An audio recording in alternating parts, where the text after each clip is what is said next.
em 2004, nós fomos transferidos da cidade de Abreu e Lima, em Pernambuco, para a cidade de Paulista. Era mais ou menos 5 quilômetros de uma cidade para outra. O meu esposo, ele foi pregar numa quarta-feira na igreja nova. Eu ainda estava organizando a mudança, eu não fui com ele para a igreja naquele dia. Na época eu trabalhava com transporte escolar, eu tinha uma Kombi com capacidade para 15 pessoas. E como tinha muito material para entregar para o distrito, eu tinha acabado de chegar do concílio, do início do ano, e ele levou a Kombi com muito material, e aí, em vez de ir no carro dele, ele foi na Kombi, porque dava para levar todo o material de uma só vez.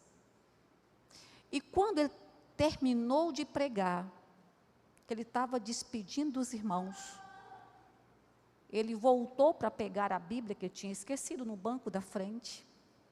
Ele percebe que os irmãos estão voltando e entrando na igreja. Ele perguntou: o que foi que aconteceu? E eles responderam: pastor, é um assalto.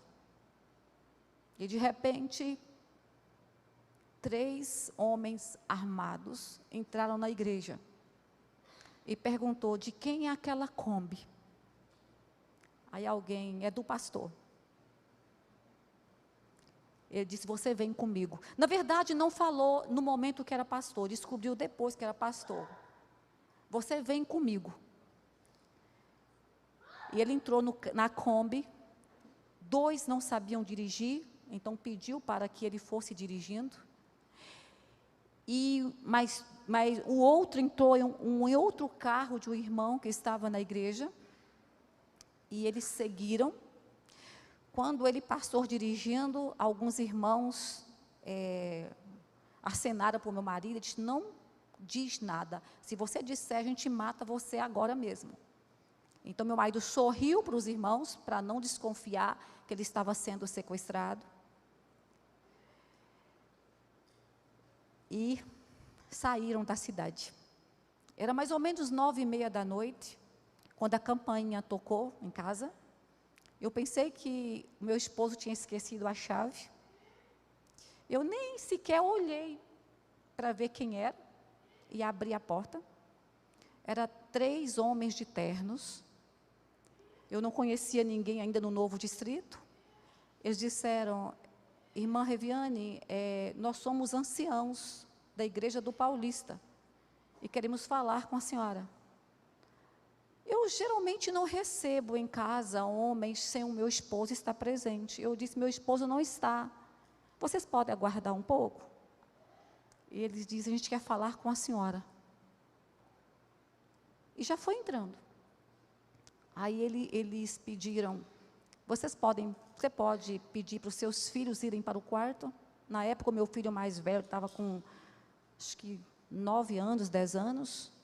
Os outros 2 tinham 6 e 3 anos. E naquele momento eu estava tremendo. Eu não sabia o que estava acontecendo, mas eu estava tremendo. E aí ele disse: a gente pode orar? Naquele momento eu acho que eu não queria, não sabia o que estava acontecendo. Eu disse: tudo bem, ora. O que está acontecendo? Vamos orar primeiro? Aí depois da oração ele disse: irmã, o pastor Adriano foi sequestrado. E antes de contar o que aconteceu, a polícia chegou em casa. E aí eles disseram: olha, nós já olhamos nos limites da cidade. Quem conhece Recife sabe que Recife é uma grande metropolitana de 14 cidades, uma colada na outra. Então você não sabe quando sai de uma cidade para outra.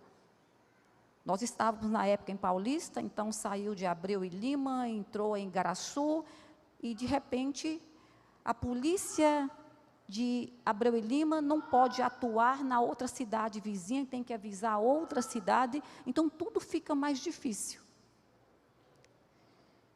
E de repente a minha casa estava cheia de pessoas. pessoas que eu não conhecia. E foi assim que eu conheci as pessoas no meu novo distrito. A mudança ainda estava para ser arrumada, só tinha um sofá para sentar, algumas camas não tinham sido nem montadas ainda. E a minha casa encheu de pessoas. Os irmãos do outro distrito vieram em casa e levaram os meus filhos para lá para o distrito anterior. E eu fiquei aguardando por notícia. Se tem uma coisa difícil é esperar. É uma das coisas mais difíceis que Deus nos pede. É para esperar. E esperamos por muito tempo. Na época eu já trabalhava no sistema prisional. Eu conhecia muita gente. E sei como alguns criminosos lidam, especialmente com sequestro. Muitos têm sangue frio, eles não têm compaixão. Se algo dar errado, eles executam. Eles não estão preocupados com isso. E eu lembro quando foi, mais ou menos, 11 da noite, tiveram uma ideia de pedir para que todas as pessoas que conheciam meu marido, que à meia-noite deveriam se reunir em atitude de oração por libertação. Então, começaram a ligar. Na época, a gente não tinha um WhatsApp, mas tinha outras redes sociais, que não era tão rápida como o WhatsApp, mas usaram redes sociais e começaram a ligar. À meia-noite, todos deveriam estar de joelhos orando. Quando foi mais ou menos 5 da manhã, não, acho um pouquinho antes, acho que 3 horas da manhã, eu procurei um lugar para orar. A minha casa estava cheia de gente, eu não encontrava um lugar para ficar sozinha. O único lugar que eu encontrei foi o banheiro. Eu entrei no banheiro e eu fechei a porta. Eu ajoelhei. Primeiro eu pedi para que Deus protegesse meu marido, onde quer que ele estivesse. Segundo, eu acreditei. Eu sabia que Deus tinha um poder de intervir naquela situação, naquela crise. Mas foi ali que eu aprendi que a oração tem um terceiro nível, que é reivindicar a promessa. Eu disse: Senhor, quantas vezes quando eu visito algum irmão da igreja, alguma família da igreja que está sofrendo, eu uso o texto que diz que o choro pode durar toda a noite, mas que a alegria, ela vem logo ao amanhecer. Então, Senhor, eu te peço, eu reivindico essa promessa na minha vida hoje. Faça que ela seja real na minha vida. Que amanhã, quando o sol raiar, que meu esposo esteja de volta. Eu senti uma paz tão grande, que eu sabia que não dependesse o que acontecesse, independente do que acontecesse, que Deus me consolaria, ou com meu esposo de volta ou não, eu não estaria sozinha. E de repente eu senti uma paz tão grande, que eu levantei do banheiro, cheguei no sofá e eu sentei, e adormeci. 5:30 da manhã, quando o primeiro raio de sol tocou na frente da nossa casa, o telefone tocou, era meu esposo. Ele disse: Eviano, estou seguro, conseguimos fugir. Mas uma coisa interessante que aconteceu, eu não vou contar porque é um testemunho longo. Quando ele voltou para casa, eu disse: como você conseguiu fugir? Porque você estava ali, segundo ele, que tinha várias, não era apenas 3 que entraram na igreja, eram 10. E eles estavam em vários locais estratégicos. O carro ia passando, um ia descendo, o outro ia entrando no carro. Era uma quadrilha. Eles roubavam peças de Kombi por causa do transporte alternativo que tinha em Recife. Então, em vez de comprar as peças, eles roubavam as Kombis e colocavam fogo e roubavam todas as peças. Ele disse, teve um momento que o chefe deles chegaram e disseram, olha, vamos acabar com isso logo, agora tem que executar eles.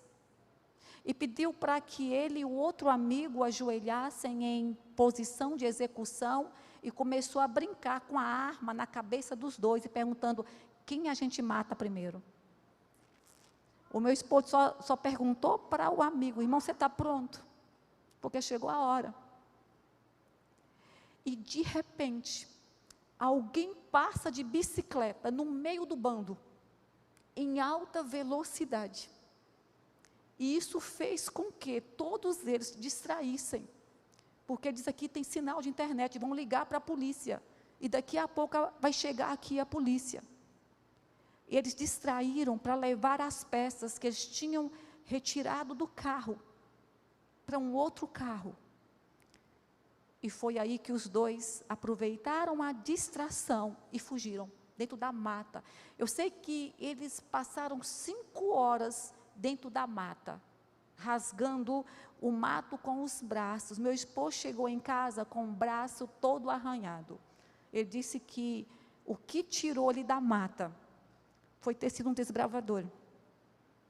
Ele disse que foi guiado pela mata, por ter conhecimento de direção.